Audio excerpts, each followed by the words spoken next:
I'm not much of a console gamer, but thankfully we've got David. He's not technically a writer here, but he was instructed to self-isolate at home, which worked out great because he needed something he could do all day, and I needed a giant PlayStation fanboy to plop himself on the couch and play as much PS5 as humanly possible. Then tell me about what Sony did right and where we'd like to see them do better. Today's video is brought to you by Ridge Wallet wants to redefine the wallet with its compact frame and RFID blocking plates. Check out how they can keep your wallet bulge down and use code Linus10 to save 10% and get free worldwide shipping at the link below.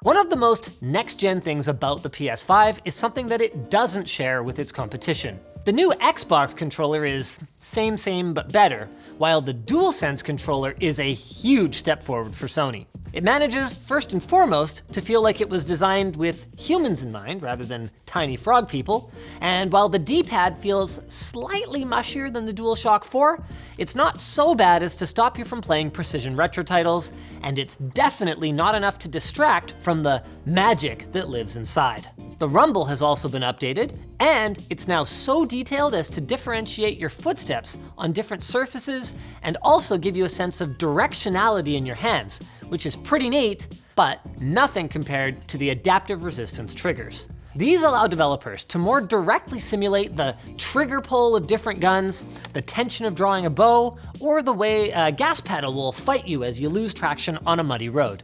The feedback is strong, immediate, and surprisingly immersive. So much so that you might actually find your fingers getting a little tired after an extended play session with certain games. Wow, really? David took this assignment very seriously. Anyway, his suggestion is to treat it like super cool visual effects in a Call of Duty title. Enjoy it for what it is in single player, then turn it off for any kind of competitive gaming. His one real complaint about the controller is a relatively minor one, but it is a good point. White? Really, Sony? Transferring your data from PlayStation 4 can be done via Ethernet, or you can start fresh by using the on-screen prompts on the PlayStation app, and then that's it. You're logged in. If you've got PS Plus, your PS4 cloud saves are ready to download, then you can pop in a disc to install a game or download any game from your library, and much faster than on Sony's last-gen console. In fact, the whole console feels much quicker, in part due to the PS5's brand new UI. It's still fundamentally a refined version of the PS3's cross-media bar, but there are some new features, like Remote Play, which allows you to stream PS5 games to your PlayStation 4 in another room, and the Game Switcher that looks like Sony may have plans for some kind of quick resume-like option. And then of course, there's a fresh 4K HDR veneer over everything, which helps give the PS5 a way more next-gen feel compared to the trusted, if it ain't broke, don't fix it approach of the Xbox. And the same can kind of be said of the launch titles on both sides, am I right? Sony put together one heck of a well-rounded lineup, to the point where only the most devoted Xbots are talking about a couple of extra teraflops at this point. Part of the problem for Microsoft might be that they've reportedly sent dev kits out later than Sony, giving developers less time to optimize. Or it could be the care that Sony put into making creating games easier for the PS5. Either way, it's a clear benefit to gamers who go Team Sony right now, unlike the hyped up SSD. Contrary to what the marketing might have suggested, loading times have not suddenly disappeared, at least for the time being. But the good news is that they have trimmed down very significantly. When you load up something like Demon's Souls and transfer between gorgeously detailed worlds in just a couple of seconds, you are waiting, but it's a short, next generation kind of waiting, and I truly believe that it will continue to improve. Speaking of Demon's Souls, the game is absolutely lovely. The amount of detail and clarity in it feels next gen in a way that no other game currently does. And that may be because it's one of two launch games that is only on the PlayStation 5, meaning that it has no legacy baggage to carry along. Now, some of the NPC faces might evoke Craig flashbacks, but overall, it looks awesome and is also a rewarding, if challenging, play. Spider-Man Miles Morales looks, feels, and plays great, but unfortunately when it's put next to the previous gen version, I mean, yeah, the PS5 version is sharper, and the materials and hair look more realistic, but those ray-traced reflections whiz by so fast that you probably won't really appreciate them unless you slow down and smell the rays. Next up is Astrobot. It's not as good a bundle game as Wii Sports, but like Wii Sports, it manages to be both a great technical showcase of the controller and its features, and more than that, with a surprising variety of gameplay segments, each with their own unique gimmicks that make you want to keep playing and find out what's coming next. There's no gritty realism, no life lessons, just plain fun. Remember that? Remember fun in video games? I do. In a similar cuteness overload vein, Sackboy: A Big Adventure is a very competent level-based 3D platformer that you can play with up to 4 players on one screen. Maybe more games should start to use the extra horsepower of next gen for more couch co-op, right? Well, okay, that game is also on the PlayStation 4, but it doesn't matter. It has a delightful, crafty look, and the levels look so tactile you can almost feel them. The last of the exclusive launch games, or well, exclusive to Sony platforms anyway, is Bugsnax. We don't talk about Bugsnax here. In terms of multiplayer releases though, the worst thing I can say about the PlayStation 5 is that support for the DualSense controller is a little hit or miss. Call of Duty Black Ops Cold War included unique tuning for the trigger pull of every gun, which is cool, supposedly. I mean, I couldn't really tell the difference. And then Assassin's Creed Valhalla put no effort into it whatsoever. No, actually, I lied. The worst thing is how many multi-platform games, including EA's entire library, are included with Microsoft's dirt cheap Xbox Game Pass, for which Sony has no direct competitor. In the longer term, companies with deep pockets like Amazon, Facebook, and Google are likely going to continue to invest in game studios, which is probably going to thin Microsoft's offering here. But for the time being, Sony's $400 value diskless offering loses a lot of its sheen if you consider that 4 game purchases for it could have gotten you a Series X, which is a more powerful machine, and a year and a half of Game Pass. PS Now does have a growing library of downloadable games to go along with the 800 plus streamable ones, but its technology built on the PS3 cell chip is definitely starting to show its tooth lengthiness. 720p Sony? Really? And it suffers from, in my opinion, too much focus on the quantity versus the quality of the included titles. Then there's Sony's other service, the PS Plus Collection. It's only got like 20 games, but they are really high quality. So it's a great booster shot for your PlayStation game collection, but it raises the question, why not just combine the two, fill in the gaps in first-party previous gen titles, and then have a real Game Pass competitor, a formidable one? That would also help address another big Xbox advantage, backwards compatibility. Microsoft offers support all the way back to select games on the original Xbox, not to mention unofficial emulated support for Nintendo and Sony consoles. Meanwhile, the Sony team is stuck with no real PS1 to PS3 compatibility outside of streaming select games from PS Now. The dumbest thing about this is that they sell individual PS2 games on PSN that are clearly just running in an emulator. Like, look at the PS2 logo here. You guys gotta fix this. It's especially frustrating because outside of Nintendo, nobody has as deep a back catalog as Sony does. A way to effortlessly run older games on modern displays would be a huge boon to loyal fans. In fairness though, the support for PS4 titles at least ranges from fine to really great. The most fine games, like Last of Us 2, load slightly quicker and manage to maintain an absolute 30 FPS, where even a PS4 Pro would drop a frame here or there, but they otherwise play and look exactly the same. The good games are the ones that had dynamic resolution but wouldn't hit 4K consistently, or had a performance mode that wouldn't hit 60 frames per second all the time and are now much smoother or sharper. God of War 2018 is a perfect example of this, maintaining a steady pace on PS5, even if it's at 1080p, which looks much less sharp than the resolution mode. So that's a win, but a small one. And finally, the great ones are games like Ghosts of Tsushima that got a PS5 specific update to unlock the frame rate and run closer to their 4K target.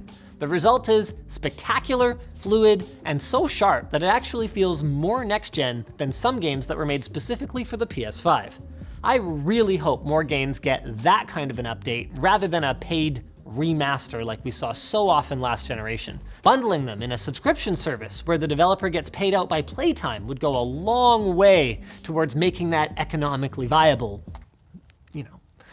But if I was a betting man, I'd say soon enough you'll be able to pay $30 or more to play Last of Us 2 remastered for the PS5, which you will, like a sucker.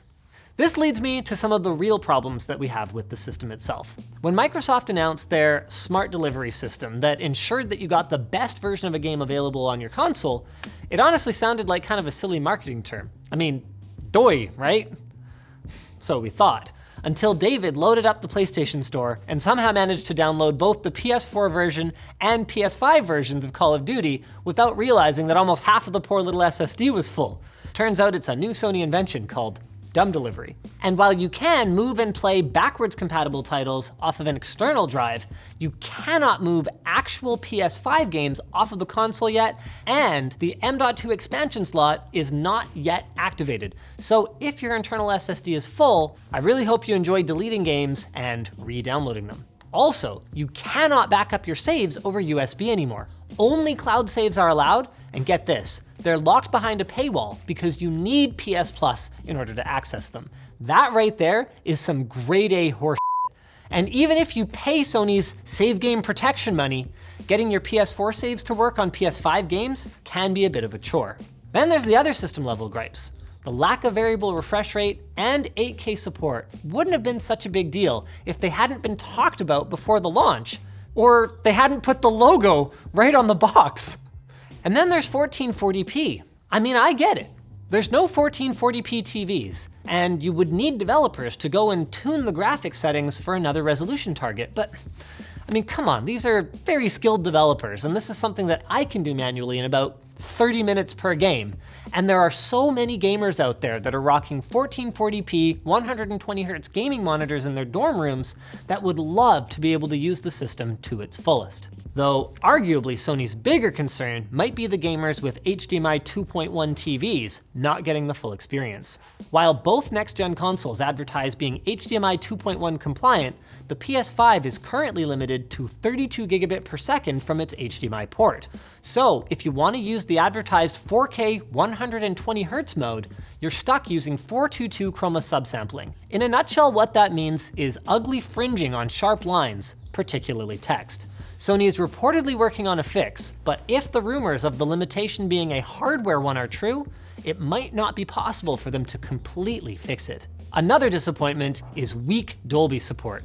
No Atmos in games, and no Dolby Vision at all. Yeah, there's HDR10, which is good enough for now, and sure, games using HDR10 do look good, but they also looked good last generation, and it's pretty much accepted in the industry now that Dolby Vision is the future-proof choice, with support for dynamic metadata, Dolby Vision's low latency format, and over 68 billion colors versus HDR10's paltry 1 billion and static metadata. For both of them, Sony has pulled a real Sony here and created proprietary solutions for low latency video, as well as their Tempest 3D audio engine. Now, to be fair, Tempest hasn't been given a fair shot yet, so it may end up being a competitive or even superior solution compared to Atmos, thanks to its dedicated hardware acceleration. For right now though, we just don't know. The engine currently only supports headphone use though, and the current DAC in the DualSense is just okay. There are hardware disappointments too, and I mean other than the ugly exterior. Although preliminary reports for the new cooling system were good, now that the system is in people's hands, it looks like there are at least a couple of snafus. One major issue, according to Gamers Nexus, is that due to a lack of contact between the heatsink and one of the memory chips, it reaches temperatures as high as around 95 degrees under load.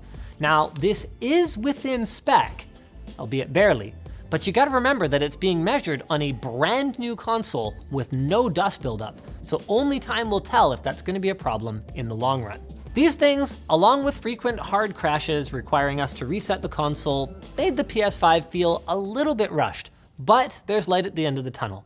Software updates are already coming fast and frequently.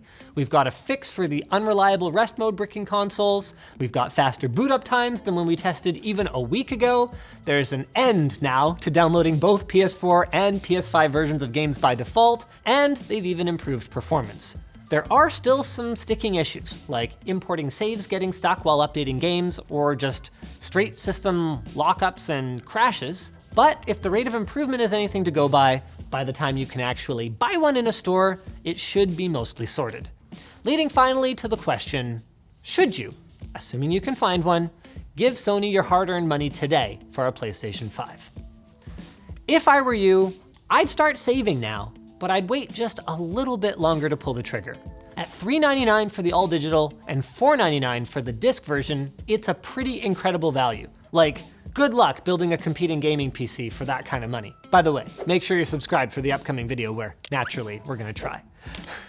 It absolutely feels like a generational jump over the PS4, but my worry is more about Sony's future. The PS5 was clearly built around the old sell individual games model that seems to be on the way out. Next to Nintendo's half console, half handheld vision, and Microsoft's play whatever game you want, wherever you damn well please approach, the PS5 is like a new evolution from an ancient world.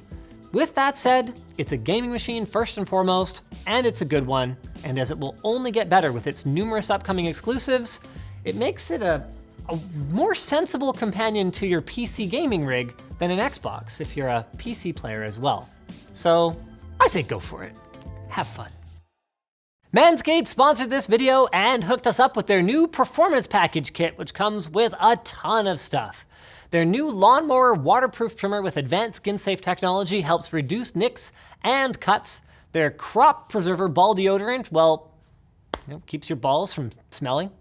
Their Weed Whacker nose and ear hair trimmer is great for keeping your nose hair nice and tidy.